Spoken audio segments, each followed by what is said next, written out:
Okay, well, most of the world's earthquakes are along these crustal plates. The Earth, of course, is divided into a whole series of big plates that constitute our crust. All these plates are moving different directions, different speeds, you can tell by the arrows here, and of course, doing that, they're interacting with one another in all sorts of ways. One of the main ways that these things react is at spreading centers. These are the areas toward the center of the plate. You usually find them in the center of the ocean. The plates are diverging from one another. They're actually moving apart. Magma is coming in underneath and making new oceanic crust. So there's always a lot of earthquakes along those. Another one is a subduction zone. That's where one plate is going under another plate. That's really a whammy place for earthquakes. That's where all the big ones are, along subduction zones. Not only that, subducting plates melt and produce magmas and have volcanoes. And so where you see these subduction zones, like all around the edge of the Pacific here, you'll see lots and lots of volcanoes and lots of earthquakes. And finally, the third way these plates interact is what we call a strike-slip fault. In other words, they just slide sideways past one another. This is fairly gentle, you would think, but this is what we have going on in Southern California. So all of Southern California earthquakes, or most of the ones we see there, are generated by this strike-slip movement of the two plates. Okay, I mentioned that volcanoes are associated with the subduction zones. Here's some of the Earth's volcanoes. You can see by far the most of them are these areas where there were subduction zones around these plates. And then there's a few others mixed in here and there for other reasons. And earthquakes, the same thing. Here's a location of all the earthquakes from 2010. You can see again, they really mark out these plate boundaries really well. So far this year, the same story. Now, if we look at the largest earthquakes in the world, once again, we have them right associated with these plate boundaries and associated with subduction zones. The biggest one here in Chile, 9.5 back in 1960. Biggest one in the United States was up here at Prince William Sound, 9.2 back in 1964. You remember the Sumatra earthquake that generated the big tidal wave? That checks in at number 3 at 9.1. And then the Japanese earthquake just this year, 9.0, is the 4th largest recorded in history. So again, these are all around subduction zones, all at plate boundaries. Earthquakes were identified by their intensity for a lot of years using a scale that Giuseppe Mercalli, the Italian scientist, came up with. And this is based mainly on how the earthquake is felt and how much damage it's done. So it goes all the way from a magnitude 12 up to a magnitude 1 that are not usually felt. Then in 1935, Charles Richter came by and did created a scientific way of doing this, actually using a seismograph to measure the amplitude of the earthquake. He used that to come up with the scale. If we look at how often these large earthquakes happen on Earth, the magnitude 8 ones, and the largest ones, we get one of those a year, maybe. So on down, the 7 to 9s, 15 a year, the 6 to 7s, you get about 134 a year, all the way down to the little 2 to 3 ones, and it estimates you get about 1.3 million of those every year. So the Earth is very dynamic. Lots of earthquakes going on everywhere. And ever since man has been putting houses up, earthquakes have been knocking them down. We've had our share of big ones in the United States. The Charleston earthquake in 1885 killed 60 people. And then, of course, the California earthquake, the San Francisco earthquake, between that earthquake and the fire, killed 3,000 people. It was one of the biggest ones, the biggest one in U.S. history. The Alaska earthquake, the Alaska earthquake at Prince William Sound was the biggest in U.S. history, size-wise, at 9.2. Only 125 people killed. Sort of the same deal that we have in Madrid. Not a lot of people around, like there were in San Francisco. Okay, but let's get to the New Madrid one, the one we want to talk about today. New Madrid earthquakes occurred right in the area that is now the boot heel of Missouri and adjoining parts of Tennessee and Kentucky. In that 3-month period, as I say, they had these 3 earthquakes that were very large and lots of little ones in between. The 3 earthquakes in this area were kind of the center of everything, and if you look at how they were actually felt, we only really know much about the eastern half of the U.S. because the sparse population in the western half wasn't really anybody to report. But This particular map shows that the earthquake was felt as far away as New Hampshire, down in Georgia, over New Orleans. And if we put the scale up there, you can see how strong that is. Basically, ruinous destruction here in the magnitude 9 area. Very bad destruction in the magnitude 8, and so on out. Here's an example of some of the reported effects of that earthquake at distance. Louisville, for instance, this is Louisville right here, I believe, had a number of houses that were destroyed there, and lots of other chimneys and parapets, etc., knocked down. Cincinnati, a little farther up here, also had some chimneys destroyed and parts of buildings knocked down. South Carolina, cracked chimneys reported. In Georgia, bricks were thrown off of chimneys.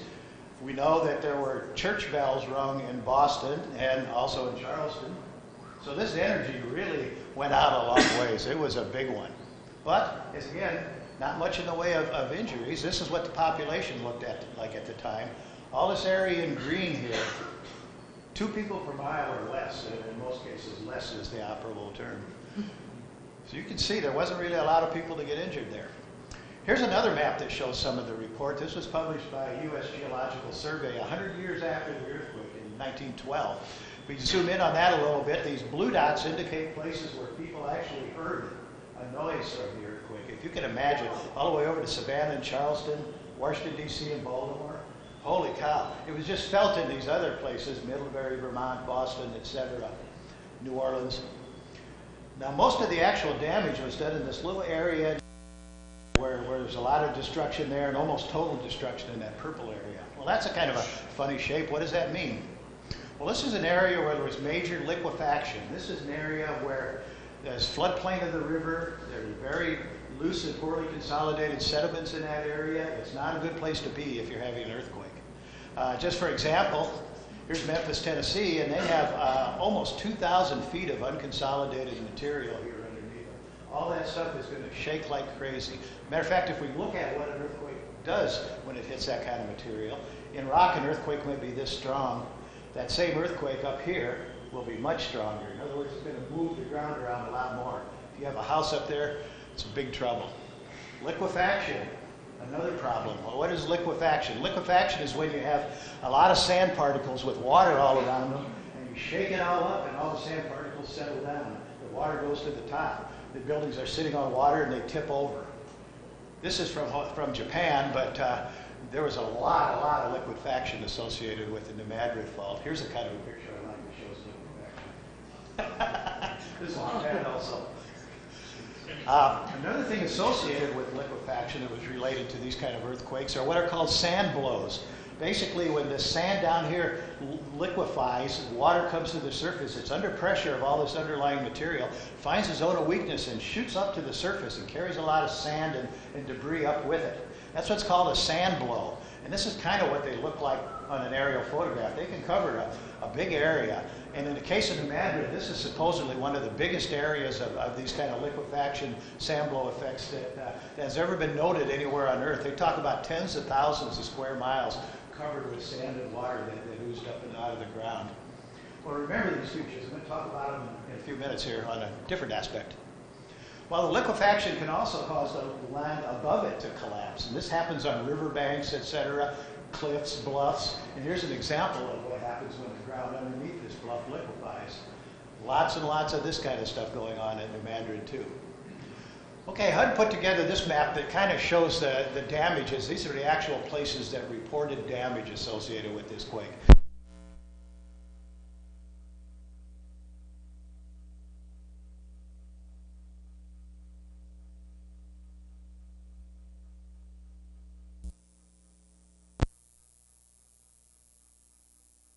As a matter of fact, if you look at some reports, you see, for instance, people that were living in the uplands here, away from that sort of loose soil, slept right through it in Cincinnati, where other places in Cincinnati were getting their chimneys knocked down. St. Genevieve, which is real close to it, St. Genevieve got moved because they were down in the floodplain. They got flooded out, so everybody packed up and moved up on the hill.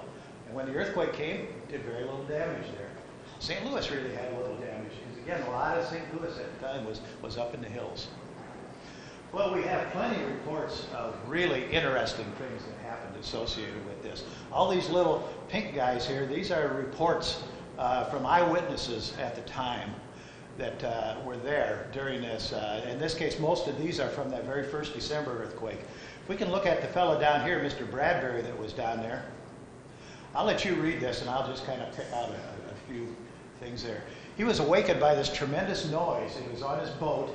The waves started shaking in the boat started bouncing up and down. There was all kinds of loud noises coming off. And then pretty soon the cliffs under the banks of the side of the river began to collapse into the river. And when they were falling, they were kicking up so much water that they were afraid of the boat being capsized by the waves. So that's one experience there. This may be the book you were looking for, I'm not sure.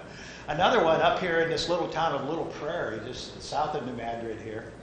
This fellow's talking primarily about the fissures and stuff that opened up. And as the ground rolled like a sea, he said you could see the low spots in between it, and in some cases it would split open and a fissure would drop down.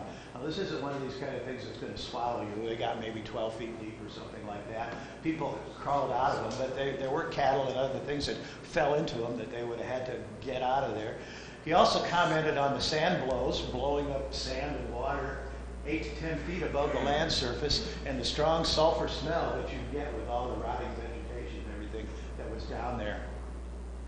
Finally, here's a report from up in New Madrid. This is really pretty interesting. The town of New Madrid, most of it either slumped into the river or sunk down when this earthquake happened. And so he talks about here some of the giant sand blows blowing up. He's got them 10 to 15 feet though. And then he talks about sitting on his horse as the land settled down and the water slowly came up to his horse's belly. Amazing. Sinking black liquid rising up to the belly of my horse. Whoops, my thing slipped there a little bit. But anyway, he talks about all of the craters and everything that were blown from this thing. He also talks about the rolling waves sweeping the trees together like this, so the branches actually interlocked, and then when the land straightened up, the trees would break off. So it's been a pretty fascinating thing to see.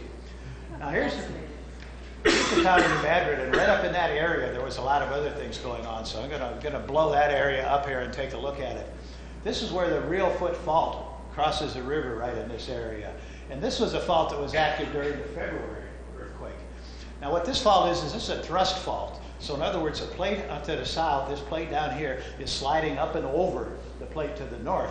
So when this gets moved this way, it basically rises up. So right along this zone, the land lifted up about 30 feet. Well, what do you suppose that do to the river? You got these big bulges, and of course the water's all of a sudden up here, it goes racing back down. And on the way, there were escarpments formed by this, and so there were waterfalls that are described as being as much as 12 feet waterfalls going down over this side. But right here, particularly as the water goes shooting back, this was where the idea that the river actually flowed backwards. Here's what some of that lake looked like. Now, these are pictures that were published by this Fuller. And this was, like I say, 100 years after the earthquake. So I expect these pictures were taken sometime prior to that, but not a lot. So you can see what this lake, these are all forests that were drowned by the rising water level there. Here's one of the sand blows that came up through a section that was cut into the ground. These trees got literally tipped over by the earthquake and then started growing upward again. And this tree was in a swampy area where the land actually went up, and so the swamp drained away. So here was the original swamp level at the time, and now here's the ground level. So you can see that went a couple meters probably up, that land did.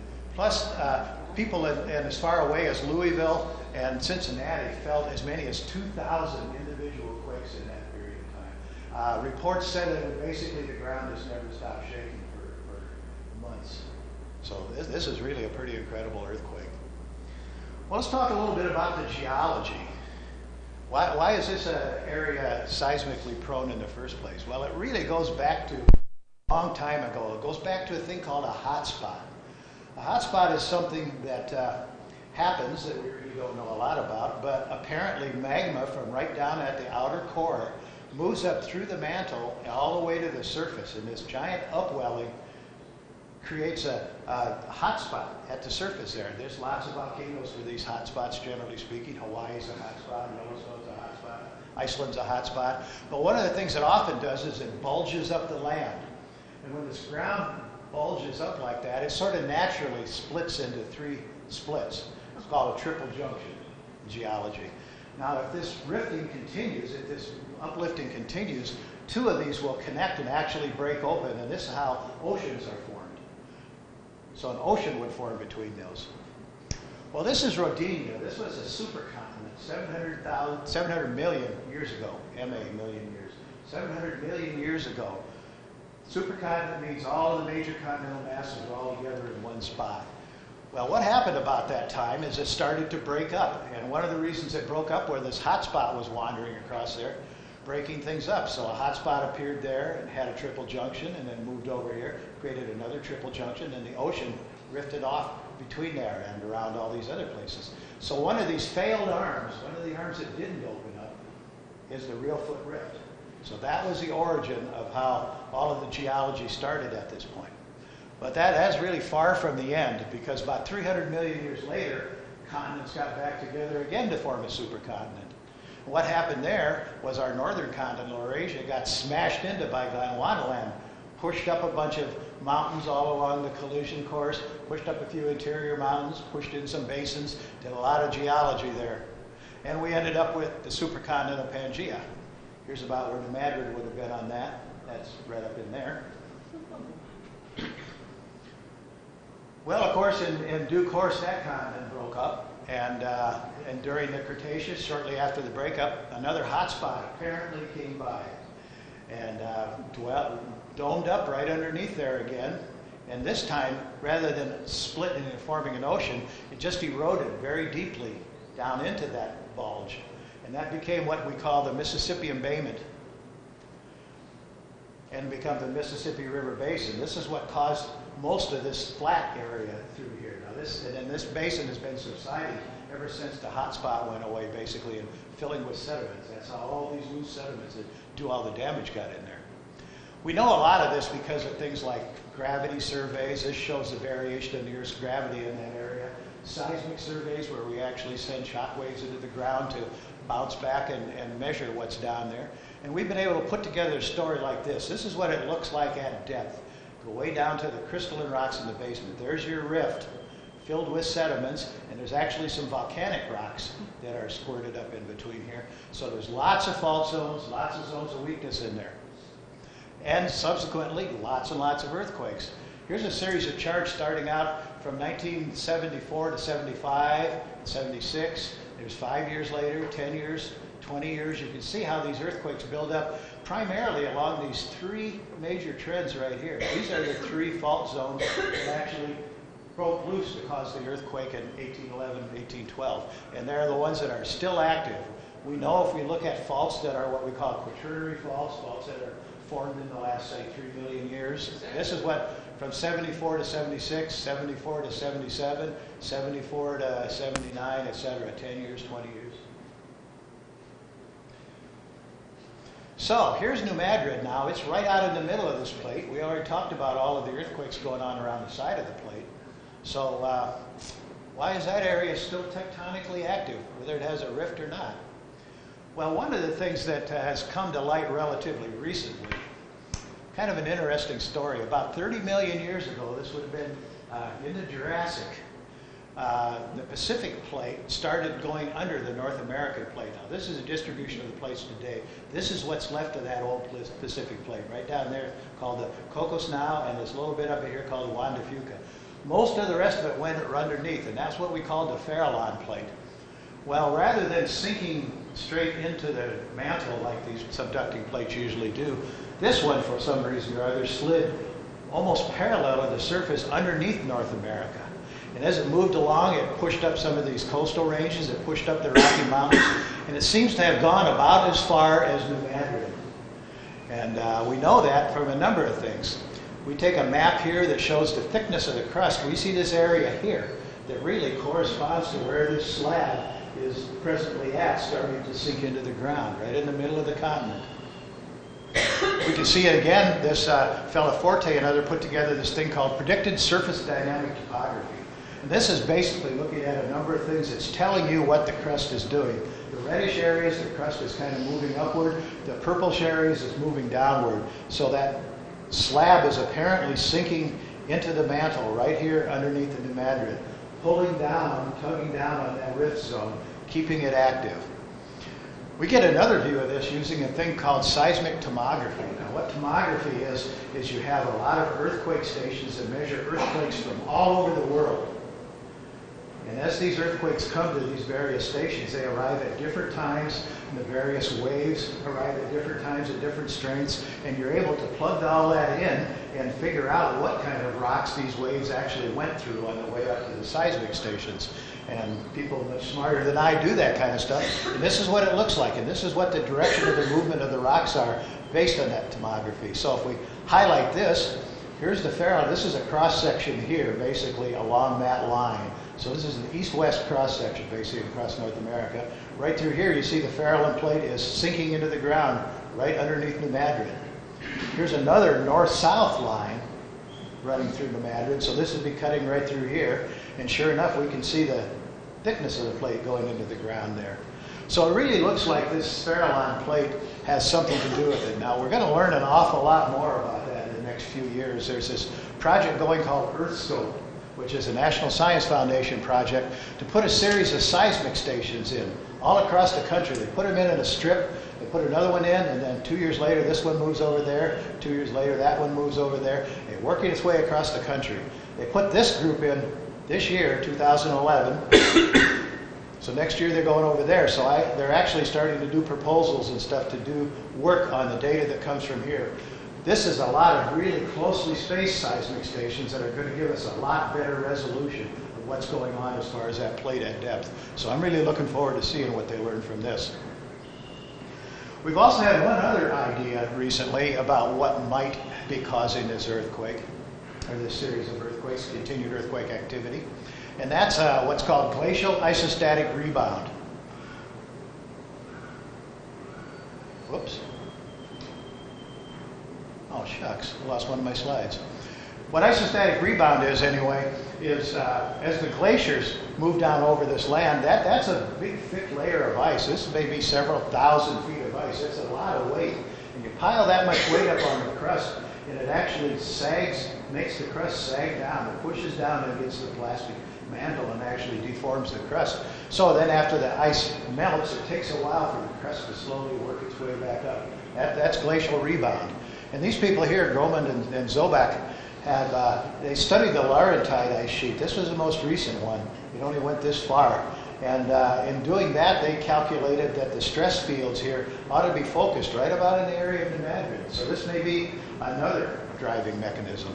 I thought that's kind of interesting that they picked that Laurentide ice sheet because there was actually a pre-Illinoisan ice sheet that came much closer, was much thicker, and would have been a much stronger factor. I don't know why they didn't consider that. So this is another possibility. A lot of things in geology we don't know, and there's a lot of things about this fault zone we don't know.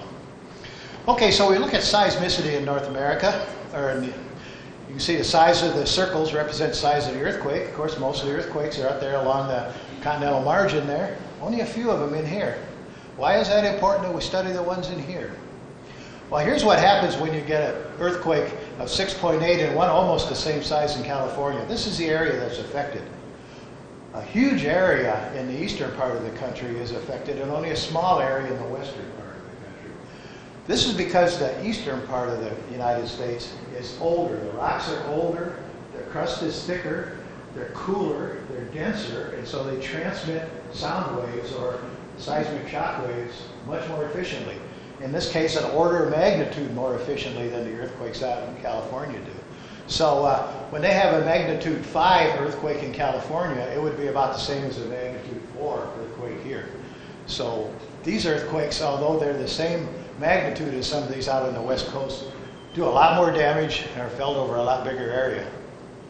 Now, not many people get killed by earthquakes in the U.S. I think this chart here shows that there's an average of about 10 to 20 per year. Of course, one earthquake really drives it up, and we don't have that many. but chances of getting killed by an earthquake aren't very good. Here's another chart that looked at the period of time between 1811 and 1983, average about 9 a year. This is some other causes of death in 1996. So you have a lot better chance of being killed by football or skateboard than an earthquake. But that's not to minimize the threat of one of these things. Can we predict when earthquakes are going to happen? This is something that people are always interested in. There's been a lot of things done to help us try to predict earthquakes. We can measure gases that come off when the faulting is starting to move. We can measure electricity that comes off when faults are starting to move. We can measure bulging, etc. A lot of different things. One of the things that's been done on New Madrid, actually quite interesting, is using GPS surveys, global positioning satellites, and you set up a station and then you measure the exact elevation and location of this down to the centimeter. And you do this, they've done this over a series of about 10 years. So that tells them what areas are moving up, what areas are moving sideways. And interestingly enough, this led to the idea that maybe the New Madrid Fault's dying out. This is a professor at the University of Northwestern University who's been studying this stuff for 10 years, and he finds very little movement at the surface. He thinks that there ought to be movement at the surface for these major fault zones, regardless of how deeply they're buried. And so he thinks that the New Madrid Fault may be cold and dying, and the potential is way overestimated for earthquakes. Way too much work going into it. But let me tell you, he's really in the minority. Most people don't believe this at all. Most people think there is going to be continuing earthquakes along here. We've seen a continuing record. There's a magnitude 2 earthquake every couple days down there, and bigger ones often too. When will the next earthquakes occur and where? Well, it's likely to think that they're going to occur along these zones where there's been a lot of earthquake activity. But when will the next one occur? This is where we get back to these sand blows. These have given geologists a pretty good idea on when they've occurred in the past. Because what happens when the sand blows up out of the ground like that, it covers up vegetation, and then that vegetation is trapped there. So we can go through, sample that carbon from that vegetation, do a carbon age on it, know what date that blew out of there. So geologists have been going through, cutting these deep trenches all over that area, looking at these sand blows and dating them. And from that, they've come up with a series of major earthquakes at various locations along here. Beside the 1811, 1812 one, there was one back in 1450, and that date is plus or minus 150 years. You can't always get too accurate with carbon dating. Another one about 900 AD, another one about 300 AD, and one way back at 2500 or 2300 BC. So what we would do then is probably look at those dates and say, well, there's 360 years there, 500 years there, 600 years there, a couple thousand years there. There's probably some others that fall into that category. Some of these ones that aren't constrained probably fit in there. But if we just look at these top ones here, we can guess that the recurrence interval is about once every 350 to 600 years. And these things are somewhat periodic. What happens is there's two rock plates that are against one another, and they're moving, and there's a lot of stress and a lot of force. And eventually it builds up enough stress that it slips. Then it starts building up again, builds up enough stress, and it slips. Well, if the overall force is equal, then the period of time that it takes to build up enough stress to slip, roughly equal. Now, not exactly periodic, but it's roughly periodic. So scientists have put together these risk maps and tried to estimate what the dangers of earthquakes in given areas are. Iowa, you notice we don't have any dangers there, and that's pretty much true. But down here, this is what they call their Zone 3 on this map. One of the higher danger areas, the same as the area around San Francisco. Here's another version of doing that. This is what's called a probabilistic hazards map. So that tells you what's the probability that the acceleration due to gravity is going to be exceeded. The acceleration due to gravity, I always have to think about this. Acceleration due to gravity is going to be 10% of the Earth's gravitational field with a 10% probability in 50 years. These are real hard to interpret for me, but there seems to be what the U.S. USGS has picked up on. So here's one of the USGS's new probability maps. So there's a probability that you're going to get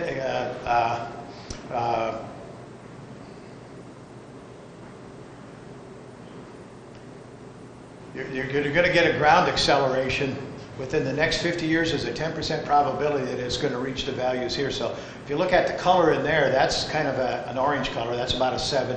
So there's about a 10% probability that you'll get an earthquake 7 or so in that area in the next 50 years. And so you can look at, there's a 2% probability scale and stuff. Very difficult to understand these for me. You have to get in a mindset for it. But they're what they're used these days. You can see all of these maps and bundle more on the USGS website. Well, because there is a real potential danger, there's a lot more people in that area now. And if one of these big earthquakes hit, it's going to really be a bad deal. FEMA and the Coast Guard and Corps of Engineers and a bunch of other people pooled their money and they put together this big study of that area. They looked at the 3 basic fault areas, the North Fault, the Reelfoot Fault, and the Boot Heel Fault. And they looked at them individually, if this one went, if this one went, if this one went. Then they looked at all 3 of them together. If they all 3 went at once with a magnitude of 7.7, what would the damage be? And this is really pretty interesting. There would be about $300 billion worth of damage to these 140 counties that are parts of 8 different states in that area.